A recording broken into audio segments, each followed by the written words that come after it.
Okay, hello. My name is Mihail from Limechain. Limechain, we're a blockchain development company. We build decentralized apps and infrastructure. We work with clients and on projects such as Polygon, Scroll, Arbitrum, and so on. We've been on the market since 2017. Today we're going to talk through about dunk sharding, something that came out yesterday.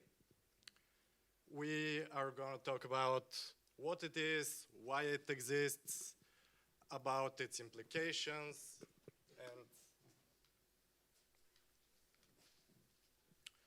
we are going to discuss the scalability problem, what rollups are currently struggling with. Then we are going to go into a bit more specifics about Blob transactions, about the newly introduced KZG commitments, about the newly introduced point precompile. We are going to then walk through a couple of examples. And finally, I believe we're going to have time for some questions. So firstly, what problem are we solving? It turns out that Ethereum is struggling from its own success. Ethereum has a huge scalability problem. We want to achieve, our end goal is to achieve higher scalability, higher throughput, meaning more transactions per second. However, we don't want to sacrifice our network security or decentralization. And our current leading approach at fulfilling that goal is through a rollup-centric Ethereum roadmap. Rollups, however, are themselves struggling with high data availability costs. Data availability is the cost for a rollup to post its data on the L1. They need to achieve lower cost, however, they don't want to sacrifice their own rollups, decentralization, and security. We can see on screen just how much rollups are paying to post their data on L1. Many rollups are paying in the range of tens of millions of dollars every year just for data availability, which is a huge portion of their operating cost, with the total of the most prominent rollups being way over $200 million a year. So how does the solution Proto-Dunk Sharding or EIP 4844 fit the Ethereum roadmap? It's on the search track in the middle. That's a screenshot from Vitalik's roadmap. The search track has the end goal of achieving 100,000 transactions per second on Ethereum L1. It's a midway point. Dunk sharding defines those interfaces and strategies that are later going to be reused and built upon in further Ethereum upgrades to scale the network even further. So what are those blob carrying transactions? It's a new type 3 transaction that carries a certain data payload that we call a blob sidecar. It basically consists of uninterpreted data. In order to verify that data on L1, we are introducing version hashes, we are introducing KZG commitments, we have a new precompile for the KZG verification, and all of that is secured by Ethereum's L1 consensus mechanism. So our blob uninterrupted data its format is a list of 2 to the power of 17, which is 196 so-called field elements that are padded to 32 bytes each. We're going to go further into field elements in a bit. The important thing here is that Blob sidecar is not processed or not interpreted by the Ethereum virtual machine in any way. You cannot access it through your Solidity smart contracts. So how do we generate a commitment about that uninterpreted data? Each element that was 32 bytes long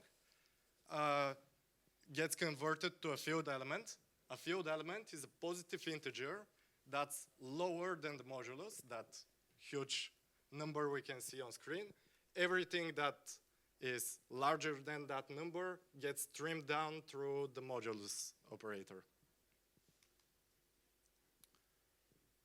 Then through a series of elliptic curve additions and elliptic curve multiplications based on the trusted setup, which is a multi-party computation that serves as our initial state, so to say, we effectively reduce that 4096 times 32 bytes element to a single 48-byte value. Okay, so far so good. However, the EVM doesn't work as good with 38-byte values as it does with 32-byte values. So for EVM compatibility, we further reduce that KZG commitment to a so-called versioned hash. And another reason we need versioned hashes is for future compatibility. As I said, danksharding introduces a strategy that allows us to modify Ethereum without needing another hard fork. For example, if we wanted to, in the future, have a quantum-proof commitment scheme, we could achieve that using versioned hashes without needing to upgrade Ethereum again. Which is, of course, great because rollups wouldn't need to also upgrade again.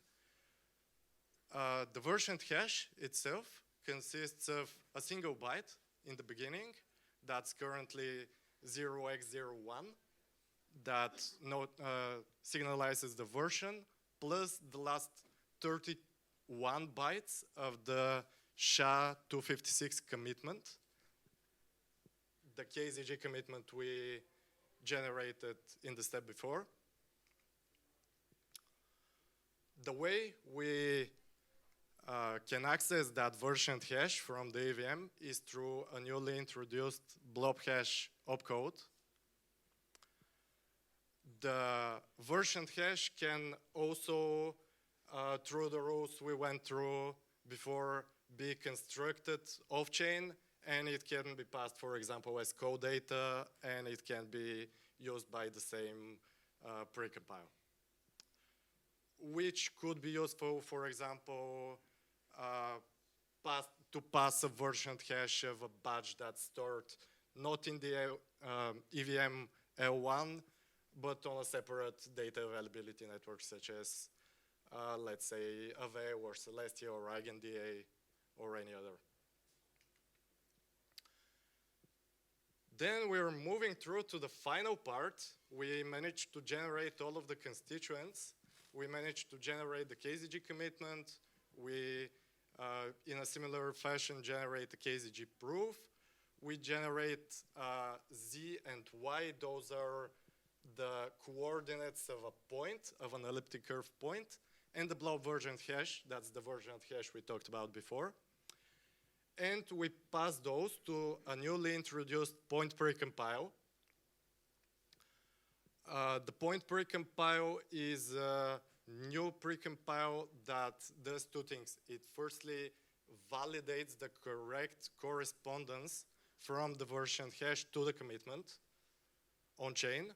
And the second thing it does is it evaluates the polynomial at a specific point, and it assures correct that that point evaluates to the correct value. Dunk sharding also effectively creates a new fee market, a new fee structure. I would call it a 2D fee market that separates the current execution gas from the new blob gas. So effectively, we've created a new, supposedly cheaper gas that's only reserved for that uninterpreted data that is meant for rollups to use. And since it's an EIP 1559 gas, it has a target. So the current blob gas depends on the previous block's gas consumption. If it's above a specific threshold, the next block is more expensive and vice versa. The current target is 3 full blocks. That's 3 times those 4,096 elements in a single block. Our new type 3 transactions have a couple of newly introduced fields. One of them is the max fee per blob gas. That's the amount in Wei that the user is willing to pay for a single unit of blob gas. And then we have also the blob version hashes, which represents a list of our version hashes that we reduced from the KZG commitments. We also have 2 new block header fields. One of them is the blob gas used, which tracks how much blob gas we've consumed by blob transactions within our current block. The target is 3 times 2 to the power of 17. The maximum is 6 times 2 to the power of 17, which is about nearly under 800,000 newly introduced gas. And then we have excess blob gas, which is the running total of blob gas consumed in excess to the target. That's in the block before. Blobs that are using above target blob gas consumption increase that value, and blobs with below target gas consumption decrease it. It's a mechanism to self-regulate blob gas's price. We've also got a few Solidity interface changes. One of them is the new global function blob hash that gets a versioned hash for a blob that's queried by transaction index. So it could be for transactions 1 through 6. And we also have the blob base fee field for the block, which is also globally accessible, which gives us the current block's blob gas price, of course, in Wei. As we said, blobs are stored by nodes on the L1. So if we are at target at 3 blobs per block, that's about 0.375 megabytes per a 12-second slot, which evaluates to about 950 gigabytes a year that nodes would have to store, which is quite a lot, potentially more if it becomes popular and more than 3 blocks are used.